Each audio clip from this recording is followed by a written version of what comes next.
Soto Iya sotonya. sama panci.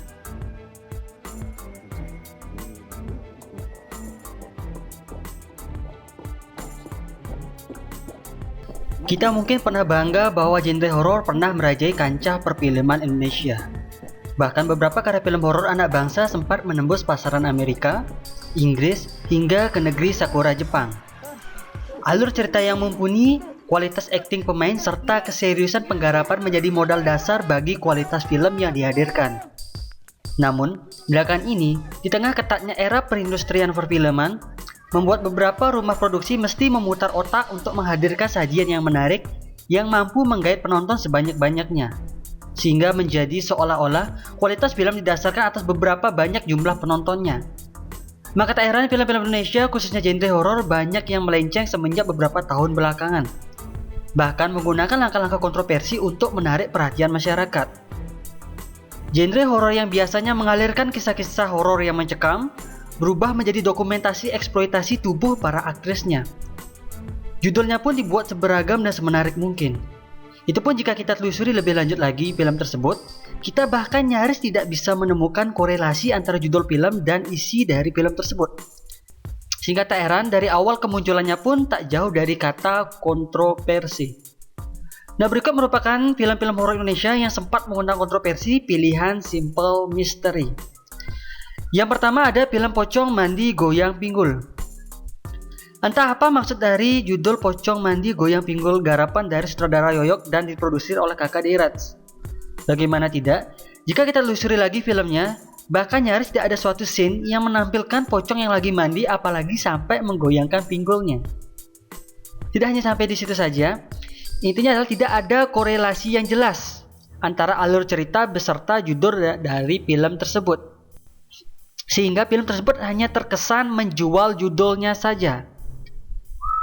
Bahkan, film ini seolah-olah hanya terfokus pada pemerannya saja, yakni siapa lagi kalau bukan sosok fenomenal Sasha Grey, seorang artis bintang porno ternama yang berasal dari Amerika. Film ini tak ubahnya hanya menjual sosok Sasha Grey semata. Maka tak heran jika kemunculan dari film tersebut mengundang kontroversi.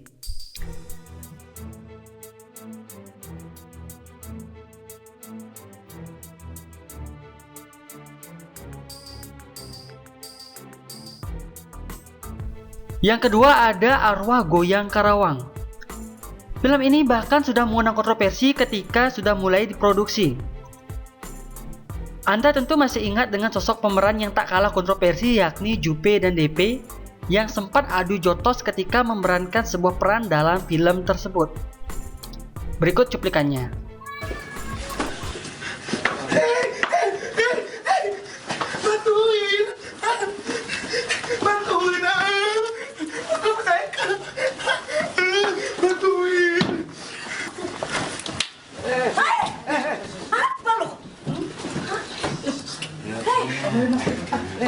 Entah itu merupakan settingan atau tidak, yang jelas, hal tersebut cukup menarik perhatian masyarakat. Lewat beberapa media infotainment yang mengobrol murah momen tersebut, hingga kita bisa dengan begitu mudahnya melihat atau membaca beritanya. Saking fenomenalnya, bahkan membuat pihak produksinya menjadikan momen tersebut sebagai headline. Percaya atau tidak, silakan Anda lihat sendiri pada sampul cover dari film tersebut. Di sana kita bisa melihat di kotak warna merah, di situ terlihat jelas tulisan termasuk adegan asli.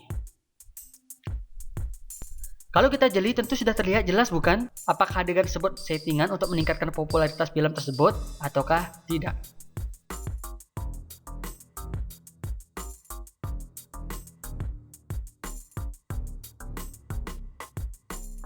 Yang ketiga ada film Mr. Bean Kesurupan DP. Lagi-lagi sebuah garapan dari K2K Production yang disutradarai oleh duet Yoyok Dampring dan produsen kakak Deiraj kembali mendapat label kontroversi. Bagaimana tidak?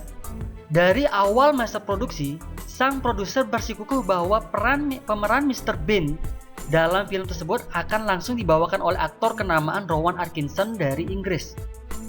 Dalam poster film Mr. Bean Kesurupan DP ini pun menampilkan sosok Mr. Bean yang diperankan oleh Rowan Atkinson. Namun sayangnya, ketika film tersebut diputar serentak pada tanggal 7 Juni 2012, Siapa sangka, sosok Rowan Atkinson luput dari scene film tersebut. Melainkan hanya diperankan oleh tokoh yang mirip dengan Rowan Atkinson. Tak heran jika para penonton banyak yang dibuat kecewa. Dan yang lebih parah lagi, pihak pemilik hak cipta Mr. Bean pun meradang akan sensasi ini, sehingga membuat manajemen dari pemilik hak cipta tersebut mengklarifikasi lewat jejaring sosial Facebook kepada masyarakat Indonesia. Yang keempat adalah film Suster Keramas. Film garapan dari sutradara Herdy Cardet yang diproduksi oleh Maxima Pictures yang dirilis pada tanggal 31 Desember 2009 ini juga tak kalah mengundang kontroversi. Film ini dianggap semata-mata menjual sosok fenomenal pemerannya, yakni siapa lagi kalau bukan bintang porno Jepang, Rin Sakuragi. Sebelum itu, pihak dari Maxima Production sendiri berusaha menggait artis porno Jepang Maria Ozawa alias Miyabi untuk membintangi film tersebut. Namun akibat gelombang penolakan yang keras dari pihak Front Pembela Islam, mengakibatkan pihak Maxima Production secara diam-diam menggait Rin Sakuragi sebagai ujung tombak dari film tersebut. Langkah kontroversi tersebut sukses membuat penjualan tiket dari film Suster Keramas ini tembus hingga 800.000 saat rilisnya.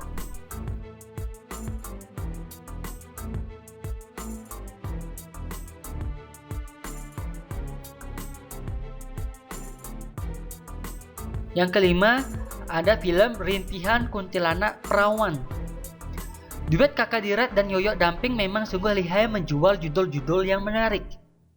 Kali ini dengan judul Rintihan Kuntilanak Perawan, terlalu banyak mengekspos lekukan-lekukan tubuh pemerannya, yakni Angel Elga dan bintang porno asal Amerika, yakni Tera Patrick.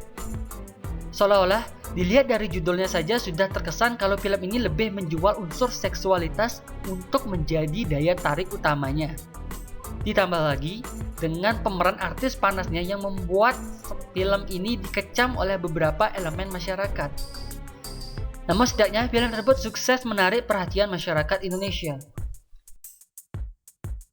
Jadi demikian deretan film-film paling kontroversi versi Simple Mystery. Tentu kita tidak ingin hal-hal berbau kontroversi tersebut membuat kancah perfilman Indonesia menjadi anti klimaks dengan tampilnya adegan demi adegan penuh kontroversi sebagai bumbu utama, sedangkan aspek kualitas malah terpinggirkan. Bagaimana tidak? Kualitas produksi film dalam negeri turut andil dalam membentuk citra diri bangsa. Semoga saja kualitas perfilman Indonesia semakin membaik ke depannya, sehingga mampu menelurkan karya-karya yang sanggup menembus pasaran mancanegara lewat kualitasnya. Oke, cukup sekian dalam tayangan kali ini. Tonton juga video menarik lainnya di channel Simple Mystery. Bye-bye.